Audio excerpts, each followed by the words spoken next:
श्री समर्पण कह रहे हैं इंस्टीट्यूट क्लास 11th मैथमेटिक्स के वीडियो में आपका स्वागत है स्टूडेंट्स। इस साल आरबीएसई बोर्ड में एनसीईआरटी की बुक अप्लाई हो रही है और उसी के टॉपिक के बारे में आज हम चर्चा करेंगे जिसका नाम है ट्रिग्नोमेट्रिक फंक्शन। त्रिकोणमितीय फलन। स्टूडेंट्स, इस टॉपिक को समझना आपके लिए बहुत ज़्यादा कंपल्सरी है, तो मैं सजेस्ट करूंगा कि आप इस पर थोड़ा सा टाइम ज़्यादा लगाएं, क्योंकि ये ऐसी यूनिट है जो नंबर वाइज तो कम है पर ये हर जगह काम होती है, हर एक फील्ड में ये आपके काम है। तो अब यहाँ से शुरू करते हैं। ट्रिग्नोमेट्रिक फंक्शन को पढ़ने से पहले हम कुछ चीज़ें क्लियर कर लेते हैं। सबसे पहले क्लास 10th के बेसिक्स की बात करते हैं। तो क्लास 10th के बेसिक्स यानी कि उनके जो फॉर्मूलाज हैं, सर्वसमीकरण हैं, वो आपको कंप्लीट होने चाहिए। जैसे हमें पता है कि साइन थीटा इक्वल्स टू 1/कोसेक थीटा और कोस थीटा इक्वल्स टू 1/सेक थीटा। उसी तरह tan थीटा इक्वल्स टू 1/कोट थीटा और sine theta by cos theta. इसी तरह कोट से कोसेक इनके रेसिप्रोकल्स हो जाएंगे यानी व्युत्क्रमणीय हो जाएंगे। उसके अलावा sine square theta plus cos square theta equals to 1, sec square theta minus tan square theta equals to 1, cosec square theta minus cot square theta equals to 1। ये कुछ आइडेंटिटीज हैं। उसके बाद में इनका साइड रेशियो यानी कि साइन थीटा को हम लिखते थे लंब बटा कर्ण, ठीक है। कोस थीटा को हम लिखते थे आधार बटा कर्ण। tan थीटा लंब बटा आधार। इसी तरह कोट थीटा इक्वल्स टू आधार बटा लंब।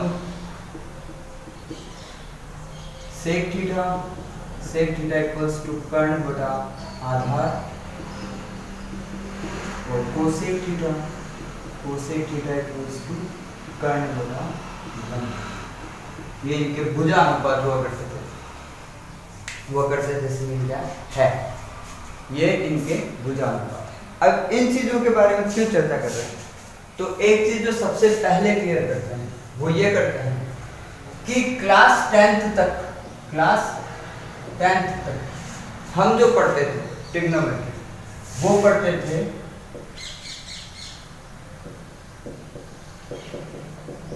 त्रिकोणमिति। जो हम पढ़ते थे वो पढ़ते थे अनुपात के रूप में। किसके रूप में? अनुपात के रूप। अब जो हम पढ़ने वाले हैं उसमें हम त्रिकोणमिति को पढ़ेंगे, फलन की, ठीक है। अब यहाँ से हम इसको क्लियर करना शुरू करते हैं। सबसे पहले बात करते हैं कि इन दोनों में डिफरेंस अनुपात के रूप में। तो यहाँ पर क्लास 10th में हमने क्या किया था, एक समकोण त्रिभुज लिया था, सपोज करो ABC, और यहाँ पर हमने उसका एक थीटा सपोज कर लिया था और उसके अकॉर्डिंग इस थीटा और साइड के बिटवीन जो रिलेशन यानी कि जो अनुपात बनता था हम उसके बारे में पढ़ते थे क्लास 10th तक। लेकिन अब जो हम पढ़ेंगे वो फलन के रूप में पढ़ेंगे। अब फलन के रूप में कैसे पढ़ेंगे और फलन होता क्या है? फलन एक्चुअली दो समूहों के मध्य के संबंध को कहा है। जैसे मान लो मेरे पास में fx इक्वल्स टू y, तो यहाँ पर x के एक मान के लिए y का भी एक ही मान आना चाहिए। x के दो मान पर y का एक मान नहीं आना चाहिए। तो ये हमारे लिए फलन का काम है, ठीक है ना। अब यहाँ से चेक करते हैं। जैसे मैंने ये कहा, मान लो एक तरह से fx equals to sin x, तो यहाँ पर चेक करो, अगर मैं x की जगह π/2 रखता हूँ तो sin π/2 और sin π/2 की वैल्यू होती है 1। तो देखो उसी तरह मैं x की जगह 0 रख दूँ तो sin 0 की वैल्यू हो गई, ठीक है। तो यहाँ चेक करते जाओ, x के एक मान पर y का एक मान अवेलेबल है, ऐसा नहीं कि x के दो मानों पर y का एक ही मान अवेलेबल है। तो इसे तो हम कहते हैं फलन, ठीक है।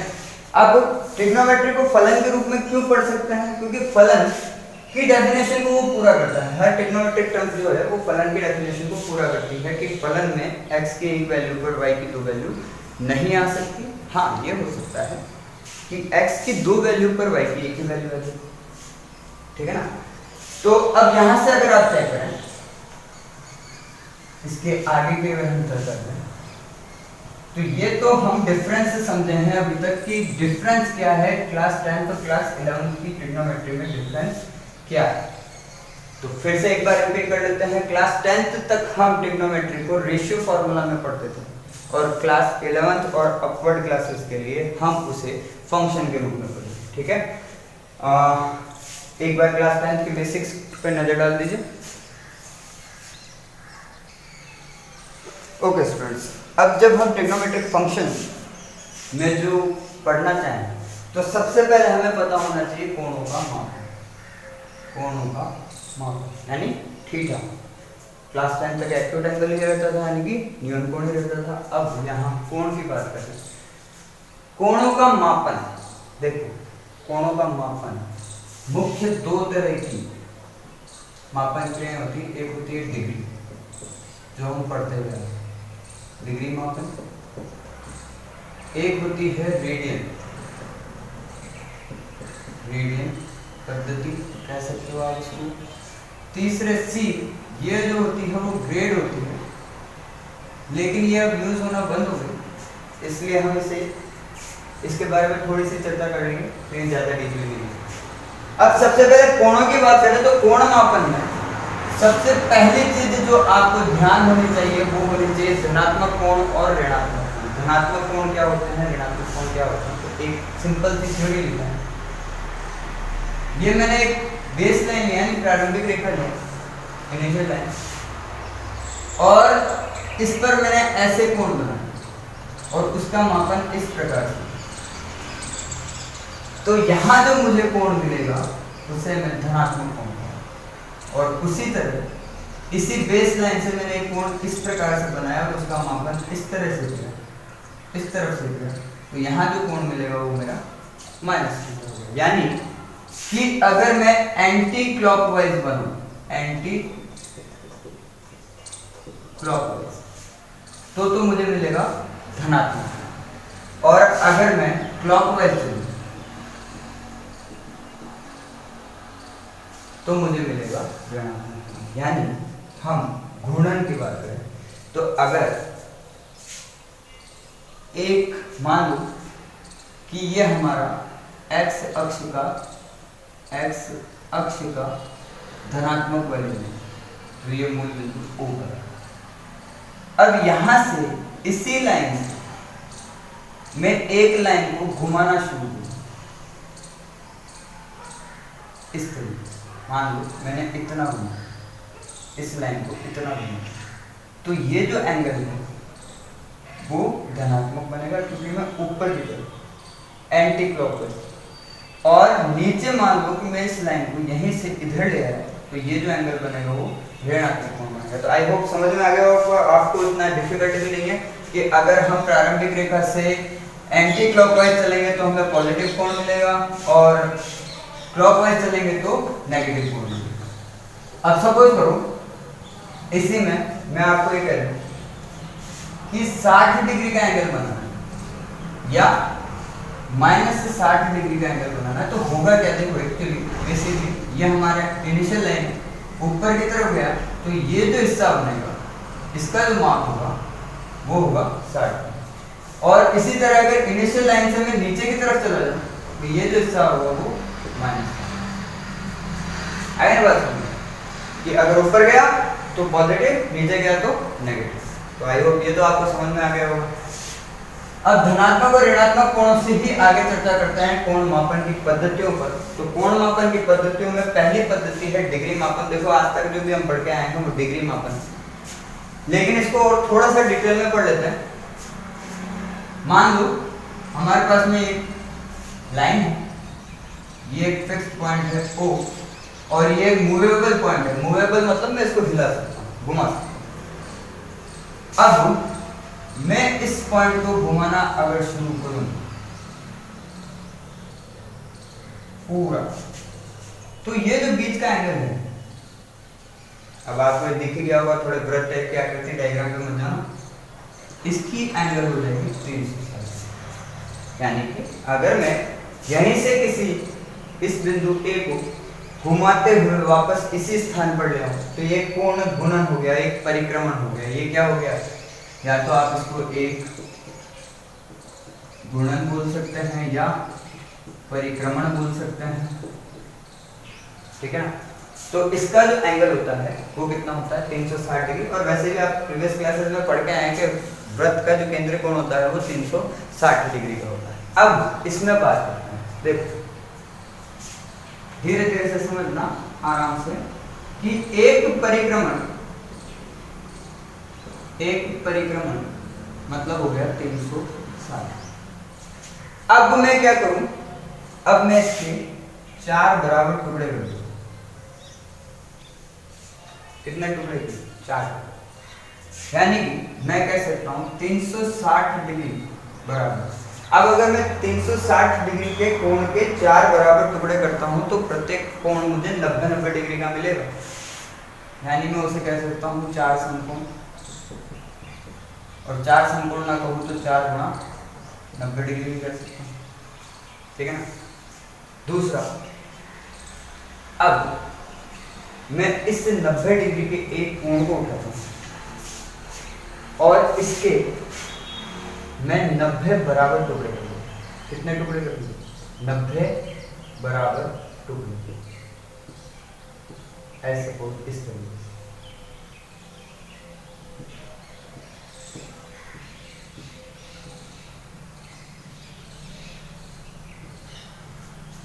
कितने टुकड़े कर दिए, 90। तो देखो एक्चुअली क्या हुआ, मैंने एक समकोण उठाया और उसके कितने टुकड़े कर दिए, 90। तो प्रत्येक टुकड़े को मैं 90 डिग्री,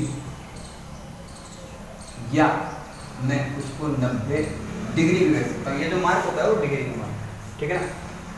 तो 90 डिग्री, यानी मैंने क्या किया, एक पूरा परिक्रमण से मिलने वाला वृत्त लिया, उसके 4 टुकड़े किए। 4 टुकड़े करने पर मुझे एक समकोण मुझे 4 समकोण प्राप्त हुए। फिर उस 4 समकोण में से एक समकोण को लेकर उसके 90 बराबर टुकड़े किए तो मुझे 90 डिग्री प्राप्त, ठीक है। अब इसके बाद आगे की बात करते हैं। अब इसमें से मैं एक टुकड़ा उठा लेता हूं। मान लो सपोज करो कि एक टुकड़ा ये वाला मैंने उठा लिया, और इस टुकड़े के यानी ये टुकड़ा जो है वो कितना हो गया, 1 डिग्री हो जाएगा। 90 टुकड़ों में से एक टुकड़ा उठाया तो 1 डिग्री हो गया। इस टुकड़े के मैंने 60 बराबर टुकड़े, कितने, 60 टुकड़े। यानी कि 1 डिग्री को उठाकर मैंने उसके 60 टुकड़े किए, तो वो 60 टुकड़े मिनट कहलाते हैं। क्या कहलाते हैं, मिनट। और इसका मार्ग होता है 60 मिनट, एक डैश, ठीक है ना। 1 डिग्री इक्वल्स टू 60 मिनट, ठीक है। अब इसके आगे, अब इसमें से भी एक टुकड़ा उठाया, सपोज करो एज इट इज, थोड़ा सा बड़ा करो, ये वाला टुकड़ा उठाया, और इसके भी, तो ये क्या है, ये 1 मिनट है, और इसके भी कितने, 60 बराबर टुकड़े किए गए। कितने टुकड़े किए गए, 60 बराबर टुकड़े किए गए। 60 बराबर टुकड़े करते हैं तो इनमें से मिलने वाला प्रत्येक टुकड़ा सेकंड कहलाता है। क्या कहलाता है, सेकंड। और हमने टुकड़े कितने किए हैं, 60। तो अब यहां से हमने जो एक टुकड़ा उठाया उसको हम कहेंगे 1 मिनट। एक मिनट भी कह सकते हैं, मिनट मार्क के साथ में लगा। तो उससे उसके जो 60 टुकड़े किए उनको हम कहेंगे 60 सेकंड। क्या कहेंगे, 60 सेकंड। और इसका मार्क 60 डबल डैश सेकंड भी होता है। तो ये होती है डिग्री की छोटी से छोटी और बड़ी से बड़ी माप। आज तक हम डिग्री को सिंपल डिग्री में पढ़ते हुए आए हैं। आज हम में ये भी पता लगा है कि डिग्री से छोटा भी माप होता है उसको मिनट और सेकंड कहा जाता है। ठीक है ना। Video post to note down.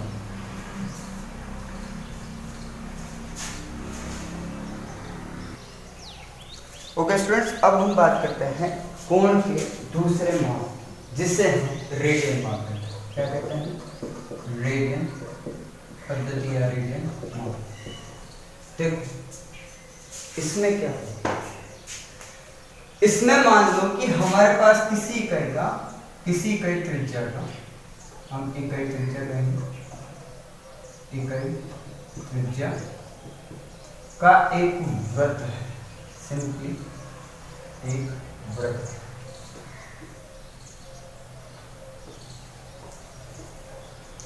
Diagram पर बताना, डायग्राम का ऐसे, ये एक इकाई, एक यूनिट है, एक। अब एक इकाई त्रिज्या, देखो रेडियन पद्धति की बात हो रही है, थोड़ा सा आराम से समझना कि अब रेडियन जो है वो बहुत काम है। रेडियन में क्या होगा कि हमारे पास एक यूनिट का सर्किल है, मान लो कोई एक यूनिट सर्किल, और उसी की एक यूनिट चाप, मान लो कि इतनी यहाँ से यहाँ द्वारा केंद्र पर बनाया गया कोण वो एक रेडियन कहलाता है। वो एक रेडियन कहलाता है। एक रेडियन को हम एक रेडियन अगर मार्क में लिखना चाहें तो 1 से, ये जो ऊपर छोटा सा सी बना हुआ है वो रेडियन का मार्क है। तो रेडियन बेसिकली आपको समझ में आ गया होगा कि रेडियन होता क्या है। रेडियन मतलब एक यूनिट इकाई, मतलब हमारे पास में जिस यूनिट की त्रिज्या है उसी यूनिट की चाप केंद्र पर जो कोण अंतरित करेगी वो कहलाएगा रेडियन, एक रेडियन। ठीक है ना। अब इसमें होगा क्या, चेक करो। रेडियन को निकालने का सबसे इजी तरीका, रेडियन निकालने का सबसे इजी तरीका L/R। L का मतलब तो हो गया आपके चाप की लंबाई, L का मतलब हो गया चाप की लंबाई, और R का मतलब हो गया, R का मतलब हो गया।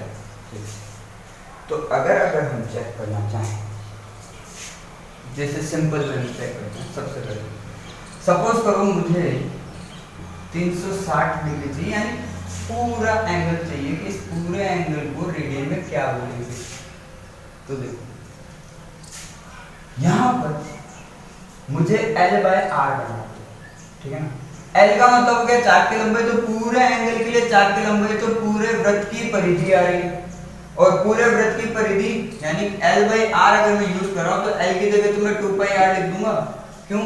चाप की लंबाई है ना, चाप की लंबाई तो पूरी आ रही है, पूरी आ रही है तो वो 2πr होगी, और बाय r यानी ये कितना हो गया 2π। तो हम ये याद रख सकते हैं कि 360 डिग्री को रेडियन माप में 2π लिखा जाता है। ठीक है ना। उसी तरह सपोज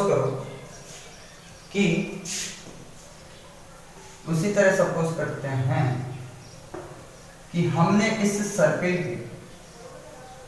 इस सर्किल के दो बराबर टुकड़े, अब दो बराबर टुकड़े करते हैं तो यहाँ एंगल और यहाँ एंगल, यहाँ 180 बनेगा। नॉर्मल सी बात है, सभी को पता है, प्रीवियस क्लासेस में बहुत पढ़ के आए हैं, और वैसे भी नहीं पता तो हमें पता है कि अर्धवृत्त का कोण 180 डिग्री होता है, या एक रेखा पर बनने वाला, एक बिंदु पर बनने वाला पूरा कोण 180 डिग्री का होता है। तो यहाँ से चेक कर सकते हैं कि अगर मैं चाहूं कि इस एंगल को यानी 180 डिग्री को रेडियन में क्या कहा जाए, तो सिंपल सी बात है, देखो 180 डिग्री को अगर रेडियन में कन्वर्ट करना है तो मुझे L/R करना है पड़ेगा। अब L की बात करूं तो ये चाप है, और अगर आप ध्यान से देखो तो मैं कह रहा हूं अर्धवृत्त है, अर्धवृत्त यानी क्या हो गया आधा सर्कल, तो चाप की लंबाई कितनी होगी, आधी होगी, तो चाप की लंबाई को हम πr लिखते हैं, अर्धवृत्त के चाप की लंबाई कितनी होगी πr अपॉन r से r कैंसिल आउट हो गया, क्या हो गया पाई। यानी हम ये कह सकते हैं 180 डिग्री को रेडियन माप में क्या लिखा जाता है, पाई लिखा जाता है। ठीक है। अब सपोज करो मैं इसके भी 4 टुकड़े कर दूं, मैं इसके भी क्या कर रहा हूँ 4 टुकड़े, 4 टुकड़ों में प्रत्येक मेरे पास में 90-90 डिग्री हो जाएगा, ठीक है ना। तो अगर मैं चाहूँ या ये जानना चाहूँ कि 90 डिग्री को रेडियन माप में क्या लिखते हैं, तो फिर मुझे L/R ही लिखना पड़ेगा। अब L की बात करूँ, 4 के नंबर की बात करूँ, तो देखो पूरा सर्कल था, पूरे सर्कल के हमने 4 बराबर टुकड़े कर दिए, तो 4 के भी 4 कितना हो जाएगा, 1/4 हो जाएगा, नहीं हो जाएगा, हो जाएगा।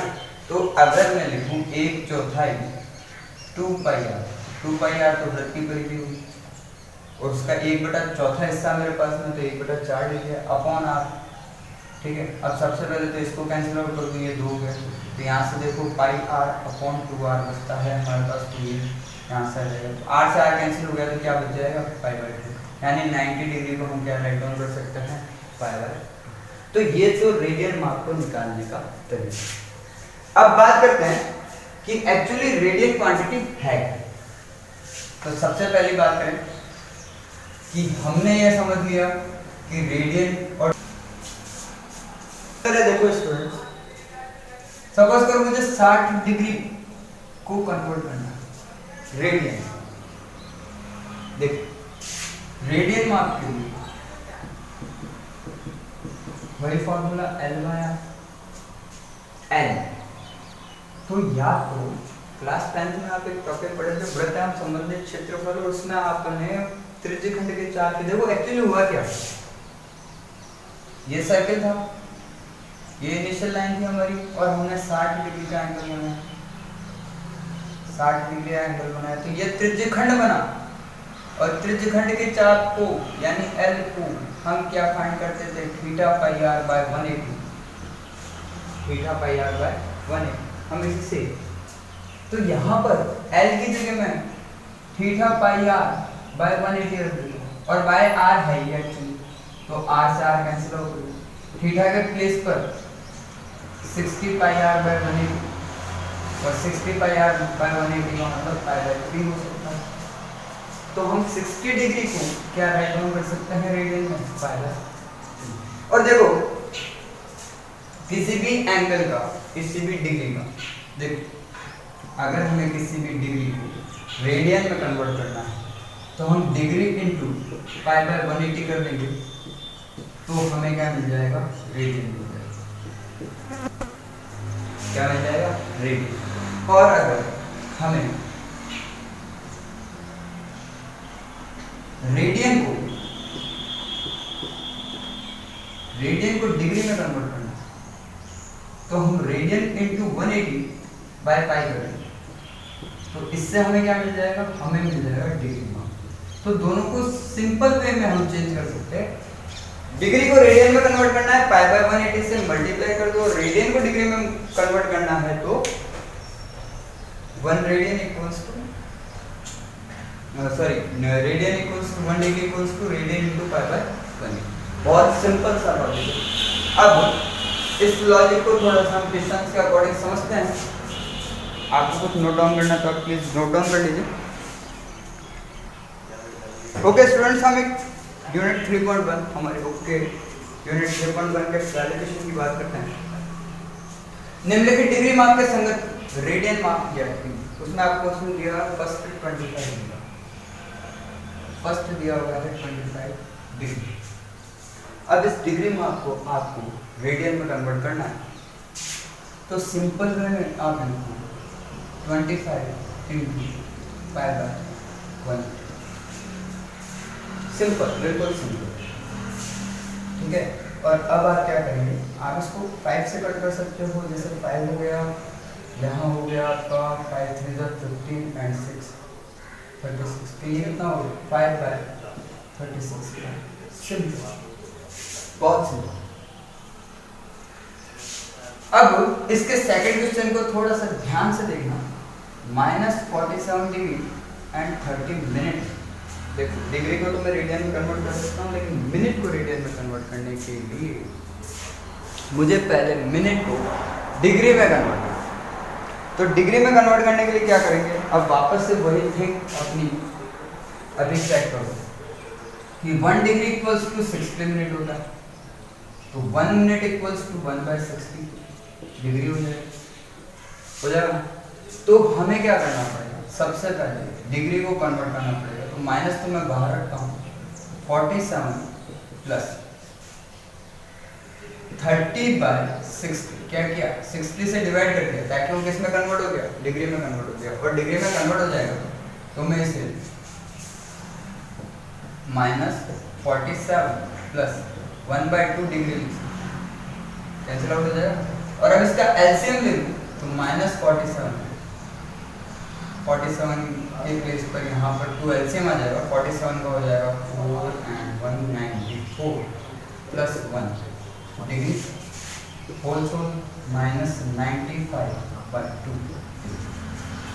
ये तो अभी तक डिग्री में कन्वर्ट हो। और डिग्री से अगर मुझे रेडियन में कन्वर्ट करना है तो मैं क्या करूँगा, इसको -95 डिग्री बाय 2 इंटू π/180। ठीक है ना। अब मैं किससे कट कर दूँ इसको, 5 से कर दूँ, 5 × 5 19, ये हो गया आपका, ये हो जाएगा आपका -19π/72 रेड, -19 डिग्री 19π/72 रेड। ठीक है ना। इसी तरह थर्ड में चेक करते हैं 240 डिग्री। तो ये तो सिंपल है, तो इसको डायरेक्टली क्या करेंगे, 240 × π/180 कैंसिल आउट कर दो। देखो 0 से 0 कैंसिल आउट हो जाएगा। 2 से कट कर दो तो 12/18 की जगह आ गया 9/3 से कट कर दो अगेन 4/3। क्लियर। अगेन चेक करते हैं, हमारे पास एक और है 520 डिग्री। तो 520 डिग्री को रेडियन में कन्वर्ट करना है तो π/180 कैलकुलेट करो, 0 से 0 कैंसिल आउट हो गया, क्या बच गया 52π/18। 2 से भी कट करते हो तो यहाँ हो गया 2 and 6, नीचे हो गया 9, 26/9 है। तो आई होप क्वेश्चन आपको समझ में आया होगा। वीडियो को नोट करो।